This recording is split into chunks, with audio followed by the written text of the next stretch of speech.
So you often hear people say this: Jesus was the greatest teacher to ever live. Um, oh, there's my cat. That's funny. Anyways, we often hear people say that, Jesus was the greatest teacher. Jesus was this or that. I don't want to say he was the greatest teacher to ever live. I want to say this: Jesus was the greatest man who ever lived. Okay? He was the only one that ever walked this earth sinless. He was the Son of God. He's the only person ever to be 100% man, 100% God, and to totally live his life selflessly for the good of others and to lay it down literally.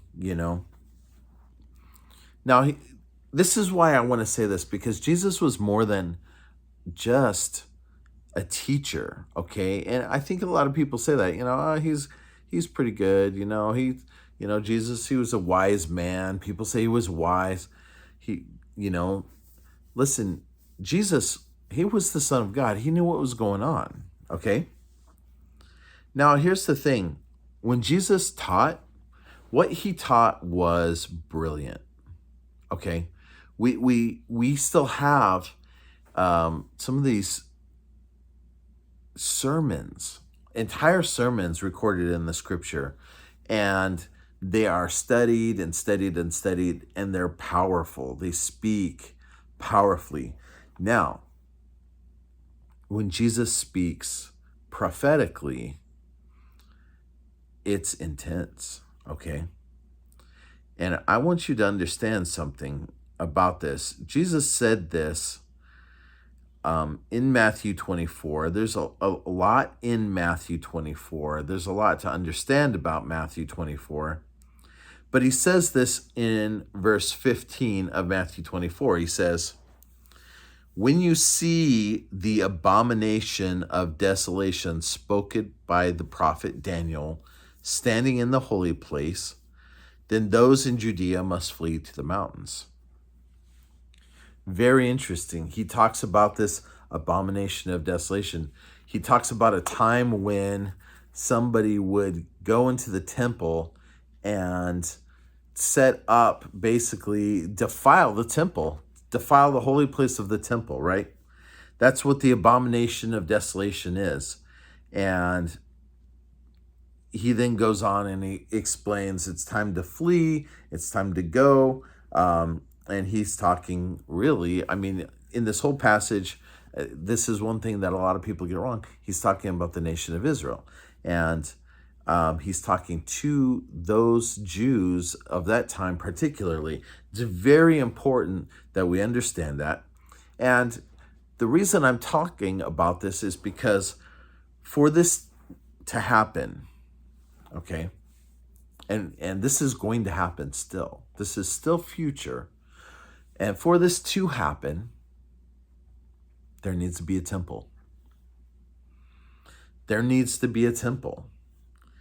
And when we look at this, and look, this is not the only passage out there that points us to the fact that there will be a temple. There will be a third temple, a literal physical place that will be rebuilt in Jerusalem on the Temple Mount. And, up until this point in history, really, there has been so much against even the possibility. And yet, that all of the opposition lately has been actually crumbling. And to a shocking degree, actually, to a shocking degree. So, for example, here's an article. This was written in May, or it was updated May 3rd. It's in the Jerusalem Post, and it says this. The article's called "A Christian View of the Coming Temple."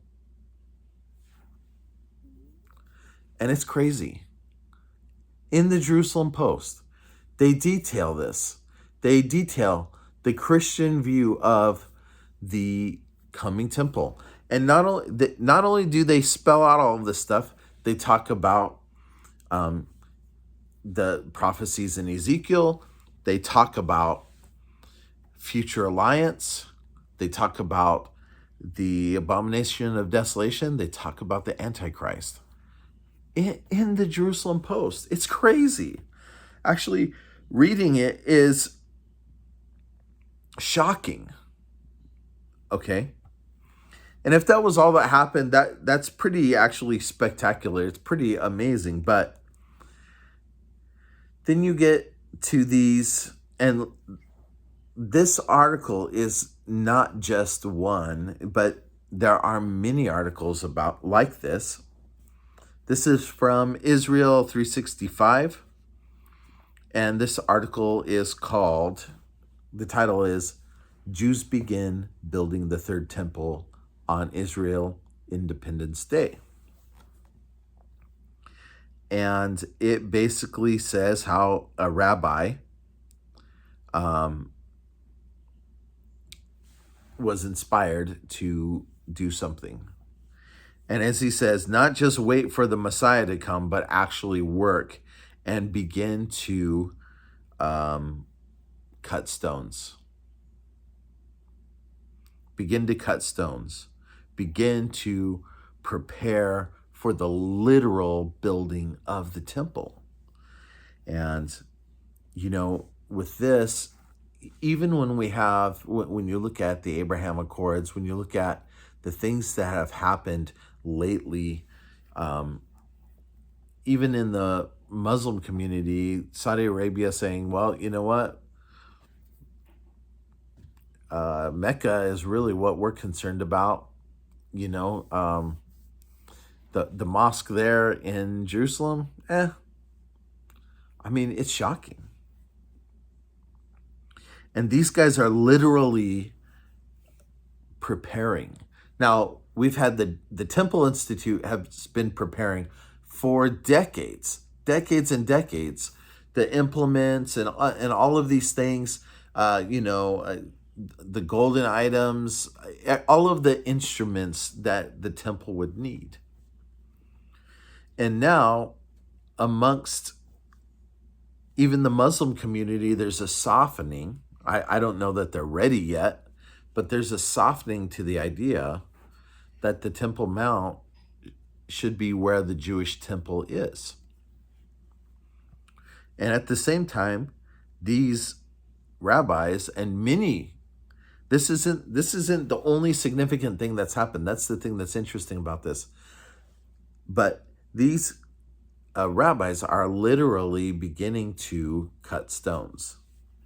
And one of them, like, he's actually in there.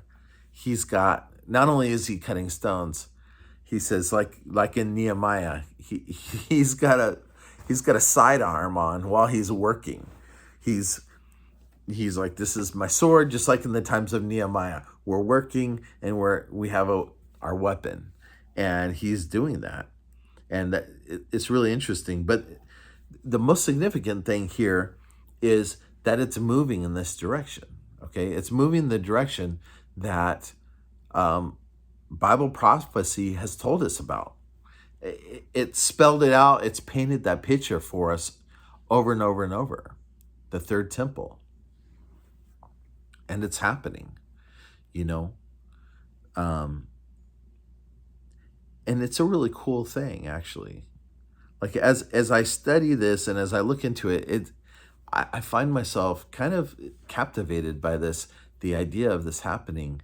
But the main thing about this is we're living in this time where we are watching the pieces fall into place that God has told us they're going to fall into place. We're watching basically God connect the dots for us. And the moral of the story, as we watch these dots, more and more of them connect, more and more of them fall into place. The moral of the story is, man, time is short. The moral of the story is the Lord is at work right now. He is doing something that's remarkable. And our time is short. What that means is we need to be diligent. We need to be out there, ready to share the gospel with the lost because the time is short. Okay? Look at the insanity that's going on in the world around us right now. Look at how much has changed so quickly. Look at how people's opinions have changed, and look at how people have departed from truth in so many ways. Well, listen, times are getting very dark, and in the darkness, the light shines brighter, right? It's time for us to shine. It's time for us to be light and salt in this place, and to be ready in season and out of season to give a defense and give the explanation of the hope that's within us, right? So, look, we need to be encouraged. We need to see just how significant these details are. God is working, and He's told us what He's going to do.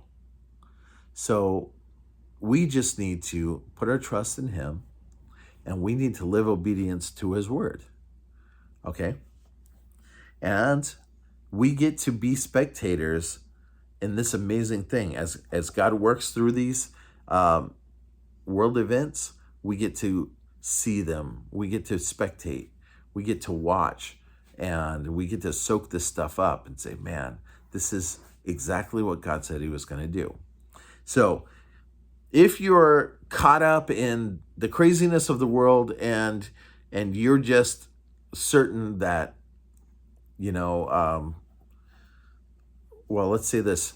If you're just fixated on all of the negative things, you have to understand that, yes, there are going to be negative things, but also God is preparing His timeline, okay?